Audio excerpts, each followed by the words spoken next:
Hello, I am Victoria Maharsky, ESG specialist at Green Builder Media. Today I have with me Kate Schapira, climate activist and author of Lessons from the Climate Anxiety Counseling Booth. Let's go ahead and jump into some questions on climate anxiety. So, Kate, how would you explain climate anxiety to someone who is unfamiliar with the term? So when I first started talking with people about climate anxiety and feeling it myself, I might be remembering this wrong, but I don't think I'd ever heard the term before either.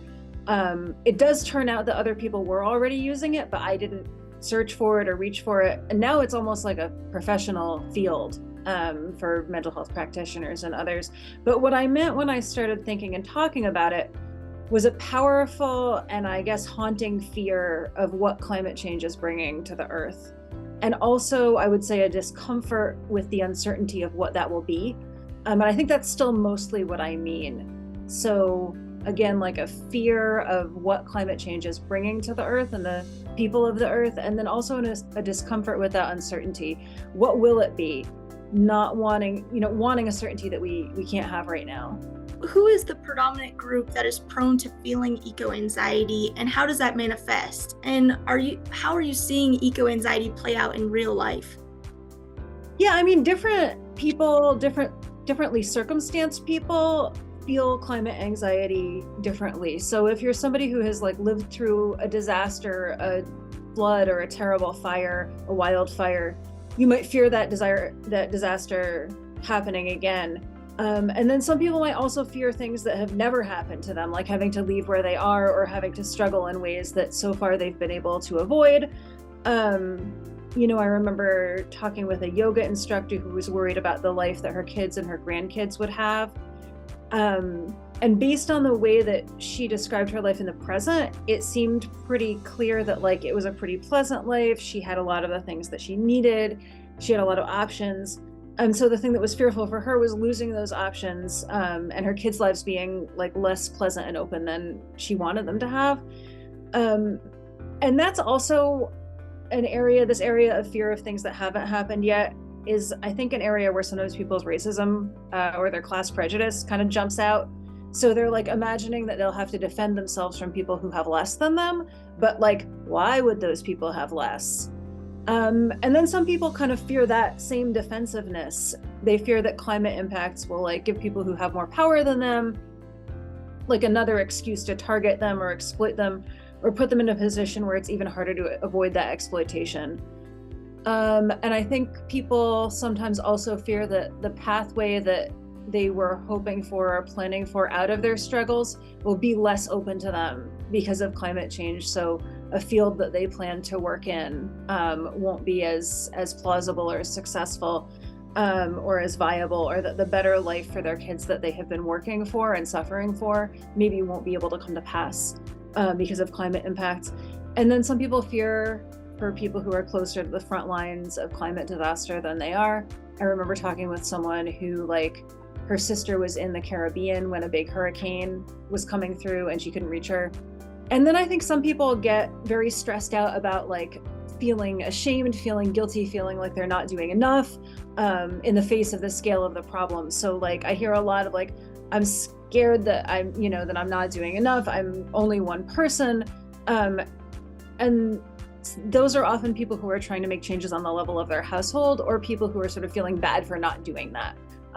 They have heard that there are things that they could be doing. They know that they're not doing them, and they're feeling anxiety about that. And so you can, just from those examples, you can kind of see how climate anxiety, or eco-anxiety is another name for it, might prompt some people to try really hard to keep things the same as they are right now, and sort of lock themselves down into that.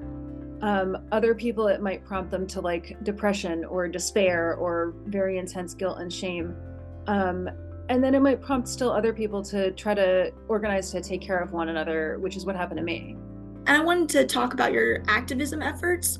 So they've notably included the creation of the Climate Anxiety Counseling Booth. What inspired you to develop this initiative, and how do you think it has helped people to cope with their worries about climate change? I started the Climate Anxiety Counseling Booth because I was feeling a ton of climate anxiety myself. And all of the conversations that I was trying to have about it with people felt like dead ends. it didn't feel like we were communicating. They were confused. I was frustrated, and I wanted to know if anyone was feeling this way.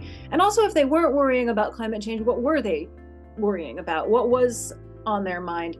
And then I thought this sort of like vaguely funny, vaguely non-threatening structure might make this very difficult topic easier to talk about. It looks like the booth that Lucy has in Peanuts. It's literally made out of garbage, like it's cardboard and a plywood table that I found on the street. And I thought maybe people would say, oh, like this is so small. It's almost nothing. Maybe I can, not the feeling, but the thing. Maybe I can have this conversation with this strange person who's sitting at this booth in the street. And what I kept hearing over and over, and I do continue to hear this, was that people felt helpless. They felt isolated. They felt alone. And then so talking with me became an early step for them in breaking that isolation.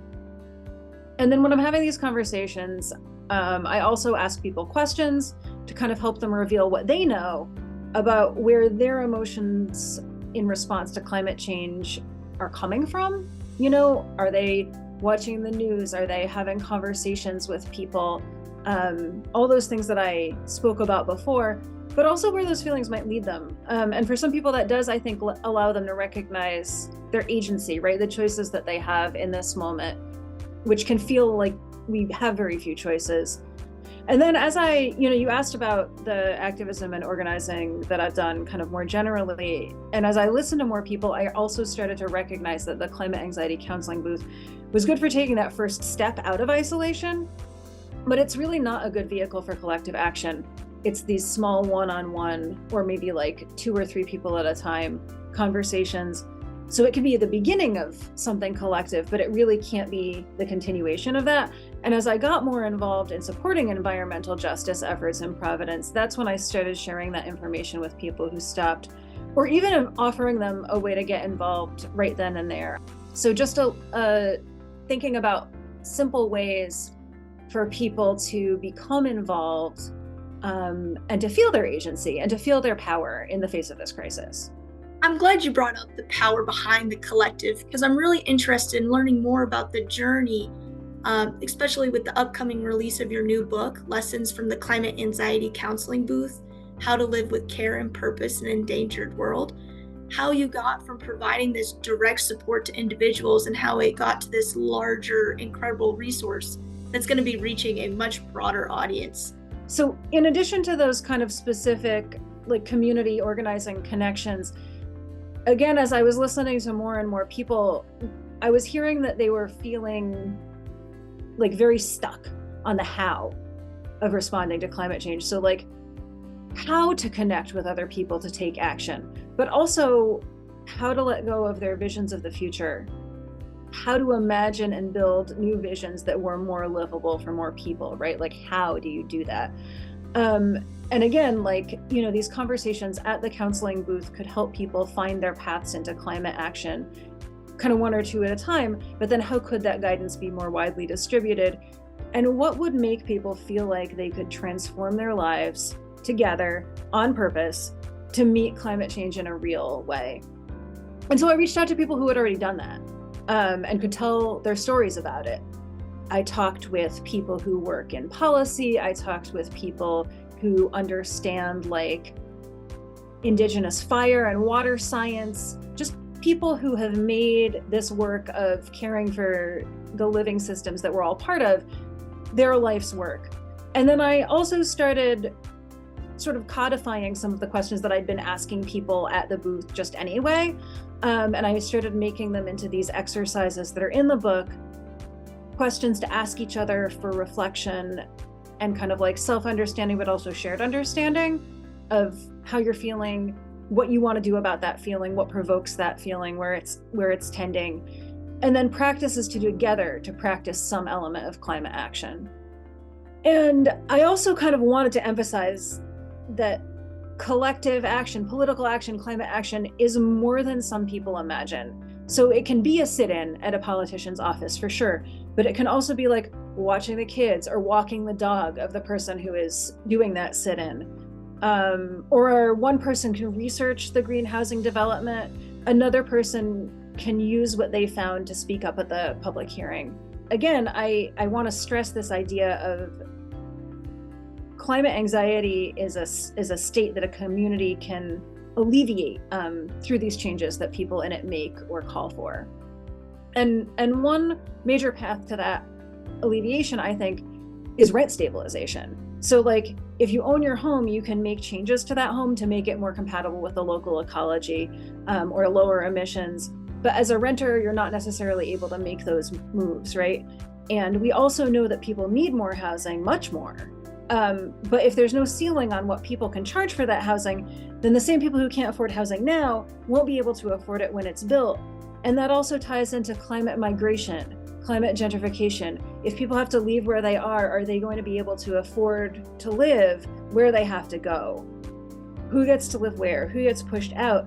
And being housed is such a big piece of whether people can not just weather climate disaster, but also weather the long-term strains from a climate crisis and other injustices that they're facing. And if you are a homeowner and you're not vulnerable in this way, or not as vulnerable in this way, this is an excellent way for you to get involved in climate action, actually, is for you to push for stable rent, stabilized rent in the place where you live. If it has a lot of people who rent living there, that is a way for you to reduce climate anxiety in the place where you live.